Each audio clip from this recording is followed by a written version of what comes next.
Hello നമസ്കാരമുണ്ട് എല്ലാം സുഖമല്ലേ. നമ്മൾ മനുഷ്യന്മാർ ഭൂമിയിലുണ്ടായ അന്ന് തൊട്ടേ നമുക്ക് എല്ലാവർക്കും ഉള്ളൊരു സ്വഭാവം എന്ന് വെച്ചാൽ വ്യത്യസ്തമായിട്ടുള്ള ലൈംഗികമായിട്ടുള്ള താല്പര്യം എന്ന് പറയില്ലേ ഈ സാധനം. ഇപ്പോൾ പറയുമ്പോൾ എന്നൊരു തോന്നല് എനിക്കുണ്ടിട്ട് അത് പറയാനുണ്ട് കുറച്ചുണ്ട്. കാരണം വെച്ചെങ്കിൽ നമ്മൾ ഈ തുണ്ട് വീഡിയോ പറയുന്ന ഒരാളാണ് എന്നുള്ള സംഭവമേ. അപ്പോൾ ഇത് പക്ഷേ പറയേണ്ട ഒരു ആവശ്യമാണ്. കാരണം വരും തലമുറയ്ക്ക് അല്ലെങ്കിൽ നമ്മുടെ നാട്ടിലിപ്പോൾ വന്നുകൊണ്ടിരിക്കുന്ന നമ്മുടെ ആളുകളിലേക്ക് സ്പ്രെഡ് ആയിക്കൊണ്ടിരിക്കുന്ന ഒരു കുഞ്ഞൊരു ക്യാൻസർ സാധനമാണ് ഞാനീ പറയാൻ പോണത്.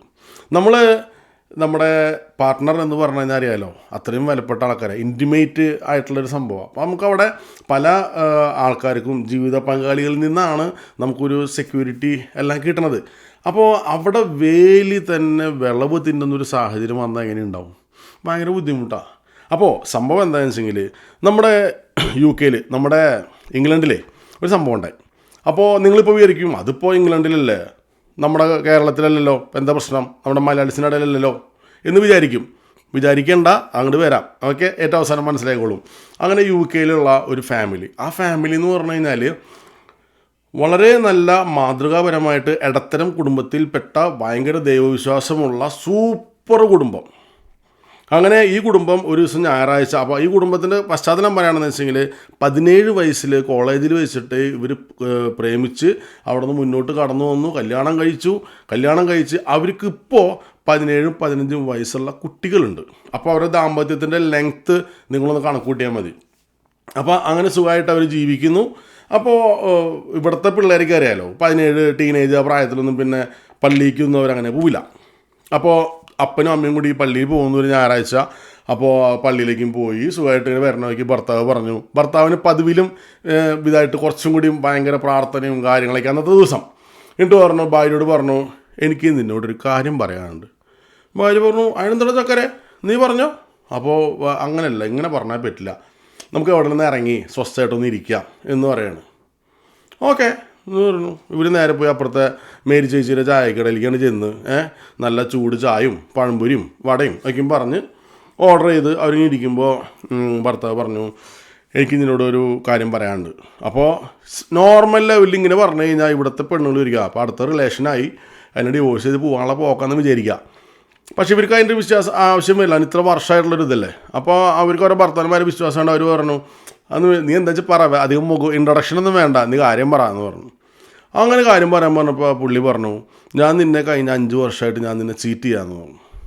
അതെങ്ങനെ നീ എന്നെ ചീറ്റ്, 5 വർഷമായിട്ട് എങ്ങനെ നീ എന്നെ ചതിക്കണേ ചോദിച്ചപ്പോൾ അവൻ പറഞ്ഞു, നീ രാത്രി ഉറങ്ങിക്കിടക്കുമ്പോഴേക്കും ഞാൻ നിന്നെ പലപ്പോഴും ലൈംഗികമായിട്ട് ഞാൻ ഉപയോഗിച്ചിട്ടുണ്ടെന്ന് പറഞ്ഞു. അപ്പോൾ ഈ പെണ്ണ് പറഞ്ഞു, ചുമ്മാ ഞാനറിയാണ്ട് അതെന്ത്, ഞാൻ അത്ര വലിയ ഉറക്കഭ്രാന്തിയൊന്നുമില്ല എന്ന് പറയാം. അപ്പോൾ ഇയാൾ പറഞ്ഞു, അല്ലടി ഞാനിങ്ങനെ നീ ഉറങ്ങണ സമയത്ത് നീ രാത്രി ഇങ്ങനെ പാലോ എന്തോ കുടിക്കുന്ന സ്വഭാവം ഉണ്ടാ പെണ്ണിനെ, അതിനകത്ത് ഈ മയക്കുമരുന്ന് ഞാനിങ്ങനെ തന്നിട്ട് നിന്നെ മയക്കി കെടുത്തിയിട്ട് ഞാനിത് കാര്യം നടത്താറുണ്ടെന്ന് പറയാം. അപ്പോൾ ഇവള് പറഞ്ഞു, ഞാൻ അറിയാണ്ടിരിക്കുമോ, അതെങ്ങനെയാണ്, അല്ലാതെ കഴിഞ്ഞിട്ടേലും ഞാൻ അറിയില്ലോ എൻ്റെ മേത്ത് പറഞ്ഞ മാറ്റങ്ങൾ എന്ന് പറഞ്ഞപ്പോൾ പുള്ളി അത്രയും ശ്രദ്ധിച്ച് വളരെ ക്ലീനാക്കി സംഭവം വൃത്തിയാക്കി ചെയ്തിട്ട് എല്ലാം കഴിയുമ്പോൾ അതേപോലെ തന്നെ എല്ലാം പൊയിഞ്ഞ് വെച്ചിട്ട് ആൾ നോർമലായിട്ട് ആൾ ചെയ്യാറ്. അപ്പോൾ അതുകൊണ്ട് 5 വർഷമായിട്ട് പിടിക്കപ്പെടാത്ത കാര്യം. ഇപ്പം പെണ്ണ് ഭയങ്കരമായിട്ട് ഞെട്ടിപ്പോയി. അപ്പോഴേക്കും ചൂട് ചായ വന്നു, ചായക്കും കുടിച്ച് ഇങ്ങനെ നല്ല ചൂട്ടോടനെ കുടിച്ചേ ഞെട്ടിരിക്കുകയാണല്ലോ. അപ്പോൾ ഓക്കെ, എൻ്റെ പെണ്ണ് പറഞ്ഞു, ഓക്കെ ഇപ്പോൾ കഴിയാനുള്ളത് കഴിഞ്ഞു, നിനക്ക് എന്തായാലും എൻ്റെ പെർമിഷനിലാണ് നീ ചെയ്ത് ഞാനങ്ങ് ക്ഷമിച്ചു, ഇനി മേലാക്ക് ഇത് വേണ്ട.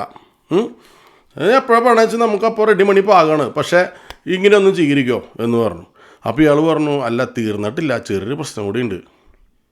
എന്നിട്ട് അടുത്ത പ്രശ്നം, അല്ല അതായത് ഞാൻ ഈ കാണിക്കുന്നത് മുഴുവൻ ഷൂട്ട് ചെയ്തിട്ട് ഒരു വെബ്സൈറ്റിൻ്റെ പേര് കൊണ്ട് പറഞ്ഞു, ആ വെബ്സൈറ്റിൽ ഇട്ടുണ്ടെന്ന് പറഞ്ഞു. ഇതേ കിടക്കണ കൊച്ചമണി വെള്ളത്തിലേ, നമ്മൾ വല്ല കിടക്കണ ആശരി പൂക്കാവടി എന്ന് പറഞ്ഞ മാതിരി ഇതേ കിടക്കണു ചേടാ. അപ്പം പിന്നെ കളി മാറി. ഉടനടി പെണ്ണ് പറഞ്ഞു, ചായ മതി, കുടിച്ചേക്കും മതി, വേഗം ഏറ്റവും എന്ന് പറഞ്ഞു നേരെ വീട്ടിൽ പോയി. ഈ പെണ്ണിന് അപ്പോഴും ഏപ്രിൽ ഫുൾ എങ്ങനെയാണോ പറ്റിക്കുന്നതാണോ എന്നുള്ള ചിന്തയുണ്ട്.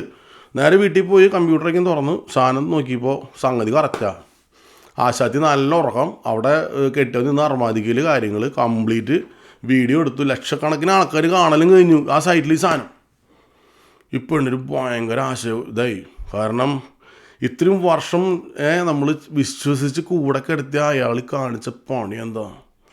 അങ്ങനെ ഈ പെണ്ണ് ഇത് ആരോടും പറയാൻ പറ്റണില്ല. കാരണം വെച്ചെങ്കിൽ മക്കൾക്ക് ടീനേജേഴ്സ് പിള്ളേരാ, അവരോട് അങ്ങനെ പറയാം. ഇനി അവരങ്ങനെ കണ്ടുണ്ടാവും. അത് ആകെ ഇതായി. ഓഫീസിൽ പോകുമ്പോൾ അവിടുത്തെ കൊളീഗ്സ് കണ്ടിട്ടാണ് എന്നെ ചിരിക്കണേ. അങ്ങനെ ഭയങ്കര ഇതായി ഡിപ്രഷനായി അവസാനം പാനിക് അറ്റാക്ക് എന്നുള്ള ലെവലിലേക്ക് പോയി. അങ്ങനെ ഇവർക്ക് ഒട്ടും പറ്റാണ്ടായപ്പോൾ ഒരു അമ്മേനെ വിളിച്ചു. അമ്മേനെ വിളിച്ചൊരു കാര്യം പറഞ്ഞു. അമ്മ, ഇതിങ്ങനെ ചേട്ടൊരു പണി പറ്റിച്ചിട്ടുണ്ട്. കേട്ടപ്പോൾ അത് കേൾക്കാത്ത പോതി അമ്മ ഒരു വരം കൊണ്ട് വന്നു. ഇവിടെ ലൂസിഫറിൽ മോഹൻലാൽ പറഞ്ഞമാതിരി എൻ്റെ കോച്ചിനെ തൊടുന്നോടാന്നും പറഞ്ഞിട്ട് ഇവിടെ ഒന്ന് ബഹളം ഉണ്ടാക്കി. ഇതിപ്പോൾ ശരിയാക്കിരാന്ന് പറഞ്ഞിട്ട് നേരെ പോലീസിനെ വിളിച്ചു. പോലീസ് സ്റ്റേഷനിൽ നിന്ന് ലൈറ്റൊക്കെ ഇട്ടിട്ട് ഇങ്ങോട്ട് വരുമ്പോഴേക്കും ഇവിടെ ഇങ്ങോട്ട് കയറി കാര്യം തീരുമാനമാക്കി. പുള്ളി സൂയിസൈഡ് ചെയ്തു. അപ്പോൾ കേസ് അവിടെ അവസാനിച്ചു. അതായത് ഇത് എന്തുണ്ടായി പിടിച്ച പിന്നെ അറസ്റ്റ് ചെയ്യാൻ പിടിക്കാനും പറ്റില്ല, ഡെഡ് ബോഡിയൊന്നും ചെയ്യാൻ പറ്റില്ലല്ലോ. അപ്പോൾ അങ്ങനെ അതവിടെ തീർന്നു. പക്ഷേ സൈറ്റിൽ സാധനം കിടക്കുന്നുണ്ട്. ഇവർ പക്ഷെ നിന്നില്ല. ഇവർ നേരെ പോയിട്ട് പോലീസ് കംപ്ലയിൻറ്റ് ചെയ്തു. അതിന് പോലീസിനെ വിളിച്ചല്ലോ. അപ്പോൾ ഈ കാര്യങ്ങളൊക്കെ പറഞ്ഞു, കംപ്ലയിൻറ്റ് ചെയ്തു. അങ്ങനെ പോലീസുകാർ ഇതിൻ്റെ പുറകിൽ പോയി. ഇതാണ് ഞാൻ നിങ്ങളോട് പറയാനുള്ള കാര്യം. ഇതൊരു വലിയൊരു ഗ്യാങ്ങാണ്. നമ്മുടെ ഈ സോഷ്യൽ മറ്റേ ആപ്പുകളുണ്ടല്ലോ, വാട്സപ്പിലുള്ള മറ്റേ സാധനങ്ങൾ, ടെലഗ്രാം, അങ്ങനെയൊക്കെയുള്ള കുറേ ആപ്പുകൾ വഴിയാണ് ഇതിൻ്റെ ഇടപാട് നടക്കണേ. ഇതിങ്ങനെ ചകഞ്ഞ് പോയപ്പോൾ ഒരു ഓഫീസർ, ഇൻവെസ്റ്റിഗേഷൻ ഓഫീസർ, ഒരു ഫേക്ക് ഐഡിയും എല്ലാം ഉണ്ടാക്കിയിട്ട് ഈ ഗ്രൂപ്പിനകത്ത് കയറിപ്പറ്റി. എളുപ്പമല്ല ഇത് കയറി പറ്റാനായിട്ട്. അങ്ങനെ കയറിപ്പറ്റിയപ്പോൾ ഇതിന് വേണ്ടിയുള്ള മാത്രമുള്ളൊരു സാധനമാണ് ഉറങ്ങുന്ന പെണ്ണുങ്ങളെ പ്രാപിക്കുക. അത് ആരെയായിക്കോട്ടെ, ഭാര്യനെ ആവണമെന്നില്ല. ആരെ കിട്ടിക്കഴിഞ്ഞാലും ആളെ മയക്കി കെടുത്തുന്ന സ്ലീപ്പിംഗ് പെണ്ണുങ്ങളെ, മനസ്സിലായില്ലേ ആ പരിപാടി. അപ്പോൾ ഇതിനകത്ത് കയറിപ്പറ്റി നോക്കിക്കഴിഞ്ഞപ്പോൾ ലോകത്തിൻ്റെ സകല സ്ഥലത്തുമുണ്ട്. UK അന്വേഷണം തുടങ്ങിയ ഇവർ ചെന്ന് നിൽക്കുന്നത് പോളണ്ടിലാണ്. ഇതിൻ്റെ മെയിൻ ആൾ ഈ ആളെ കാണാൻ വേണ്ടിയിട്ട് ഇവർ മെനക്കെട്ട് ചെന്ന് കഴിഞ്ഞപ്പോൾ ഇയാളും ഇയാളുടെ ഭാര്യയും കൂടി ഒരു പാർക്കിൽ ആർത്തുല്ലസിച്ചുകൊണ്ടിരിക്കുകയാണ്. ഏത് ഈ പെണ്ണിനെ തന്നെ ഇയാൾ രാത്രിയാകുമ്പോൾ മയക്കി എടുത്തിട്ട് പരിപാടിയാണ്. അപ്പോൾ ഇത് അമേരിക്ക ആയിക്കോട്ടെ എല്ലാ രാജ്യങ്ങളിലും വ്യാപിച്ച് കിടക്കുകയാണ്. ഇതെന്തുകൊണ്ട് ഞാൻ ഇവിടെ പറയണമെന്ന് വെച്ച് കഴിഞ്ഞാൽ, ഇപ്പോൾ അതിന് മുമ്പ് ഒരു കാര്യം പറയാം. എൻ്റെ അടുത്ത് കുറച്ച് കാലം മുമ്പ് ഒരാൾ വിളിച്ചിട്ട് പറഞ്ഞു, അപ്പോൾ നമ്മുടെ ഇവിടെ കുറേ മലയാളികൾ കൂട്ടം കൂടിയിട്ട് അവരിങ്ങനെ ഒരു വീട്ടിൽ തമ്പടിക്കും. രാത്രി ആകുമ്പോൾ അവർ അങ്ങോട്ടും ഇങ്ങോട്ടും ഭാര്യമാരെ അങ്ങോട്ട് ചെയ്യണം ഇങ്ങോട്ട് ചെയ്യണം, ഭയങ്കര സംഭവം. ഞാൻ ചോദിച്ചു, അതുകൊണ്ട് തനിക്കുള്ള കുഴപ്പമുണ്ടോ? എനിക്കില്ല കുഴപ്പമുണ്ടോ? അവരവരുടെ ഫാമിലി കുടുംബമായിട്ട് ഇഷ്ടപ്പെട്ട പരിപാടി എന്ത് ചെയ്തോട്ടെന്നേ, നമുക്കൊരൊന്നുമില്ല. അത് സമൂഹത്തിൽ വ്യാപിക്കണ ക്യാൻസറല്ല. പക്ഷേ ഇതങ്ങനെയല്ല. ഇത് നമ്മുടെ അമ്മ, പെങ്ങ, സഹോദരന്മാർ അല്ലെങ്കിൽ നമ്മളുൾപ്പെടെ സുഖമായിട്ട് വിശ്വസിച്ച് കിടന്ന് ഉറങ്ങുമ്പോൾ നമ്മളെ വല്ലതും മയക്കിയിട്ട് മണപ്പിച്ചിട്ടോ അല്ലെങ്കിൽ അത് കുടിക്കാൻ നിന്നിട്ട് നമ്മുടെ തുണ്ട് വീടി എടുത്ത് പുറത്ത് വിട്ട് കഴിഞ്ഞാൽ അത് പൊട്ടേ. അവിടെ നമ്മൾ ശ്രദ്ധിക്കണം. അത് പറയാനുള്ള കാരണം എന്താണെന്ന് വെച്ചെങ്കിൽ, നമ്മുടെ മക്കളൊക്കെ ആയിക്കോട്ടെ, ഇവിടെയുള്ള പിള്ളേരായിക്കോട്ടെ, നാട്ടിലുള്ള പിള്ളേരായിക്കോട്ടെ, കുറേ ബോർഡിങ് ഹോസ്റ്റൽ അവിടേക്കും പോയി താമസിക്കുന്നുണ്ട്. അവർക്കും എന്താ പറയുക, വ്യത്യസ്തമായിട്ടുള്ള ആൾക്കാരുടെ കൂടെ താമസിക്കുന്നവരാണ്. മോറോവർ ഇവിടെ നോക്കിക്കഴിഞ്ഞാൽ കുട്ടികൾ ചിലപ്പോൾ മലയാളികളുടെ കൂടെ തന്നെ താമസിക്കുന്നുണ്ടാവും, അല്ലെങ്കിൽ പഞ്ചാബികളുടെ കൂടെ ഉണ്ടാവും, വെള്ളക്കാരുടെ കൂടെ, കർമ്മന്മാരുടെ കൂടെ, എല്ലാ ആൾക്കാരുടെ കൂടെ ഇവിടെ മിക്സ് ചെയ്ത് താമസിക്കും. ഇതിൽ ഏതൊരുവനാണ് ഈ പ്രാന്തൻ എന്ന് ചോദിച്ചാൽ നമുക്ക് കണ്ടുപിടിക്കാൻ വലിയ ബുദ്ധിമുട്ടാണ്. അപ്പോൾ എല്ലാവരും നന്നായിട്ട് ശ്രദ്ധിക്കണം. നമ്മുടെ മക്കളെ ഒരു സ്ലീപ്പ് ഓവറിന് ഒരു വീട്ടിലേക്ക് പറഞ്ഞയക്കുമ്പോൾ, സ്ലീപ്പ് ഓവർ എന്ന് പറഞ്ഞാൽ മനസ്സിലായില്ലേ, നമ്മൾ ഇപ്പോൾ നമ്മുടെ നാട്ടിലേക്കും പറയില്ലേ, അച്ഛൻ്റെ വീട്ടിൽ പാർക്കാൻ പോവുക, അല്ലെങ്കിൽ കൂട്ടുകാരൻ്റെ വീട്ടിൽ നൈറ്റ് ഉറങ്ങാൻ പോവുക. അവിടെ ചിലപ്പോൾ കൂട്ടുകാരൻ ഡീസൻ്റ് ആവും, അല്ലെങ്കിൽ അവിടെ വേറെ വന്നിരിക്കുന്ന വല്ല കൂട്ടുകാരൻ്റെ വല്ല കസിൻസ് ആയിരിക്കും പ്രശ്നക്കാർ. നമുക്ക് പറയാൻ പറ്റില്ല എവിടേക്ക് എങ്ങനെയൊക്കെ രീതിയിൽ പണി കിട്ടാം എന്നുള്ളത്. പണ്ട് കാലത്തും ഈ വക ഇളക്കി നടന്നിട്ടുണ്ട് കേട്ടോ, ഉള്ളത് പറയണല്ലോ. നമ്മൾ അത്ര മോശപ്പെട്ടൊന്നുമല്ല, പണ്ട് പോലത്തെ ഇതൊക്കെ നടന്നിട്ടുണ്ട്.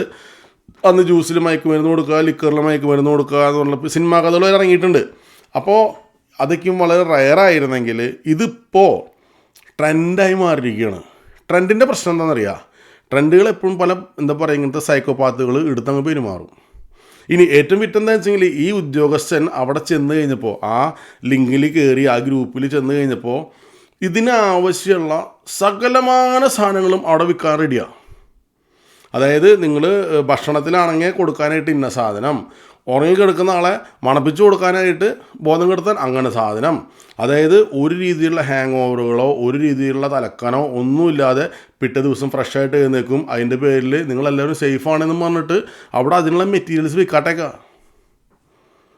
അത്രയും എന്താ പറയുക ഗ്രാൻഡായിട്ട് പോകുന്നൊരു പ്രസ്ഥാനമാണിത്. അപ്പോൾ അതുകൊണ്ട് നന്നായിട്ട് ശ്രദ്ധിക്കുക. നമ്മൾ അറിഞ്ഞുകൊണ്ട് ഒരു തെറ്റി പോയി ചാടുന്നതും അറിയാണ്ട് നമ്മൾ പോലും അറിയാതെ എന്താ പറയുക മനസ്സാ വാച കർമ്മണാന്നൊക്കെയും പറയില്ലേ, അങ്ങനത്തെ കേസിലേക്കും വന്നു കഴിഞ്ഞാണല്ലോ ഇപ്പോൾ താങ്ങില്ല, നമുക്ക് ഭയങ്കര ബുദ്ധിമുട്ടാവും. പ്രത്യേകിച്ച് ഇവിടേക്ക് ഒരു സ്ഥലത്ത് എന്ന് പറഞ്ഞാൽ, അല്ലെങ്കിൽ നമ്മുടെ മക്കളേക്ക് ഇപ്പോൾ ഒറ്റയ്ക്ക് പോയിട്ട് പടപൊരുതി ഒരു ജീവിതം എങ്ങനെയൊക്കെയും കഷ്ടപ്പെട്ടുണ്ടാക്കുകയാണ്. എല്ലാം കഴിഞ്ഞ് സെറ്റിലായിരിക്കണ സമയത്തായിരിക്കും ഒരു സുപ്രഭാതത്തിൽ ഏതൊരു വെബ്സൈറ്റിൽ ഈ സാധനങ്ങൾ പോങ്ങണേ. അപ്പോൾ എങ്ങനെ ഉണ്ടാവും? അപ്പോൾ നമ്മൾ ഈ അവസാനം എന്താ പറയുക, അവസാനം വരെ കൊണ്ടുവന്നിട്ട് കാലോടയ്ക്കാന്ന് പറയില്ലേ, അതേപോലെ ഈ സംഗതി അങ്ങോട്ട് പോവും. അപ്പോൾ അത് സംഭവിക്കാതിരിക്കാനായിട്ട് നിങ്ങളുടെ ഫ്രണ്ട്സിനും നിങ്ങളുടെ മക്കൾക്കും ഒക്കെ ഈ സാധനം അയച്ചു കൊടുക്കുക. അവർ താമസിക്കുന്നിടത്ത്, ഈവൻ നമ്മുടെ കിടപ്പറകളായിക്കോട്ടെ, നമ്മൾ നേരം വെളുത്ത് എണീക്കുമ്പോൾ നമ്മുടെ ബോഡിക്ക് അൺയൂഷ്വലായിട്ട് എന്തെങ്കിലും തോന്നി വല്ല പാടോ ഒക്കെ കണ്ടു കഴിഞ്ഞാൽ നമ്മളങ്ങനെ കണ്ണടച്ച് ഇരുട്ടാക്കാതെ നമ്മളൊന്ന് അലേർട്ടാവേണ്ടത് അലേർട്ടാവണം. ഞാനീ പറയണത് ഒരിക്കലും കുടുംബ ബന്ധങ്ങളെ തകർക്കാനും പിടിക്കാനെന്നല്ല, മനസ്സിലാവണ്ട. ഇപ്പോൾ നമ്മൾ ഈ സാധനം പറയുമ്പോൾ ചിലപ്പോൾ തിരിച്ചതിനോട് ഇങ്ങോട്ട് ചോദിക്കുമോ, തൻ്റെ ഭാര്യ ഇങ്ങനെയാണോടോ ചോദിക്കും. ഈ ഒരു ചോദ്യം പേടിച്ചിട്ടാണ് പല ആൾക്കാരും ഇങ്ങനത്തെ മാറ്ററുകളൊക്കെ അറിഞ്ഞിട്ടും കൈകാര്യം ചെയ്യാത്തത്. വീഡിയോ സത്യം പറഞ്ഞാൽ പറയാത്ത കാരണം അത് നേരെ കുടുംബത്തിൽ കിട്ടുള്ളൊരു ചോദ്യം തിരിച്ച് ചോദിക്കും. അപ്പോൾ അതുകൊണ്ടാണ്. പക്ഷേ അതിൻ്റെ പ്രശ്നം അവിടെ വരുന്നത് ഞാൻ നേരത്തെ പറഞ്ഞല്ലോ, ഇതിനകത്തപ്പോൾ അറിയാവുന്ന ആൾക്കാരുടെ എണ്ണം കൂടും. അവളൊന്ന് ഒച്ച വെച്ചിരുന്നെങ്കിൽ എന്ന് നമ്മുടെ സോമചേട്ടൻ പറഞ്ഞ മാതിരി ഇതൊന്നും മുൻകൂട്ടി അറിഞ്ഞിരുന്നെങ്കിൽ വേണമെങ്കിൽ ഒഴിവാക്കായിരുന്നു എന്ന് പറയില്ലേ എന്ന് പറഞ്ഞാൽ നമുക്ക് എല്ലാ ആഘോഷങ്ങളും വേണം, എല്ലാ അർമാദനങ്ങളും വേണം. പക്ഷേ എല്ലാം ഒരു പരിധി വിട്ട് നിന്ന് കഴിഞ്ഞാൽ വലിയ കുഴപ്പമില്ലാണ്ട് തട്ടുകേടില്ലാണ്ട് പോവാം. 17 വയസ്സിൽ പ്രേമിച്ചിട്ട് ആണ് ഈ സംഭവത്തിൻ്റെ ഉപജ്ഞാതാവ് ഇപ്പം ഉണ്ടാക്കിയിരിക്കണേ ഈ പരിപാടി. അപ്പോൾ ഇതേമാതിരി ഒരു പരിചയമില്ലാത്ത ആൾക്കാരാണെങ്കിൽ എന്തോരം കമ്മിറ്റ്മെൻറ്റ് ഉണ്ടാവും, ഒന്ന് ആലോചിച്ച് നോക്കിയാൽ മതി നിങ്ങൾ. അപ്പോൾ ഇത് വീണ്ടും പറയുകയാണ്, ഒരിക്കലും കുടുംബ ബന്ധങ്ങളെ മോശമാക്കാൻ വേണ്ടിയിട്ടോ അങ്ങനെയൊന്നുമല്ല. എനിക്കും ഉണ്ടൊരു കുടുംബം. പക്ഷേ പറഞ്ഞതൊന്നും റോങ് ആയിട്ട് പോവാതിരിക്കട്ടെ. ഒരു പരിധി വിട്ട് ഇവ സാധനങ്ങളിലേക്ക് ആദ്യമേ കണ്ട് ഒരു അഡിക്ഷൻ വന്നു കഴിഞ്ഞാൽ പിന്നെ ഇങ്ങനെ പോവാണ്. അപ്പോൾ അങ്ങനെയൊന്നും അഡിക്ഷൻ ആവാതൊക്കെ ഇരിക്കട്ടെ നമ്മുടെ ആൾക്കാർ. ഓക്കെ, അപ്പോൾ വീണ്ടും മറ്റൊരു വീഡിയോ ആയിട്ട് കാണാം. പിന്നൊരു കാര്യം, ഇനിയിപ്പോൾ അപ്പം ആ സൈറ്റ് ഏതാണെന്ന് ചോദിച്ചിട്ട് എൻ്റെ അടുത്ത് ആരും വരണ്ട. എനിക്കറിയാം, പക്ഷെ ഞാൻ പറയൂല. ഓക്കെ, ശരി എന്നാൽ.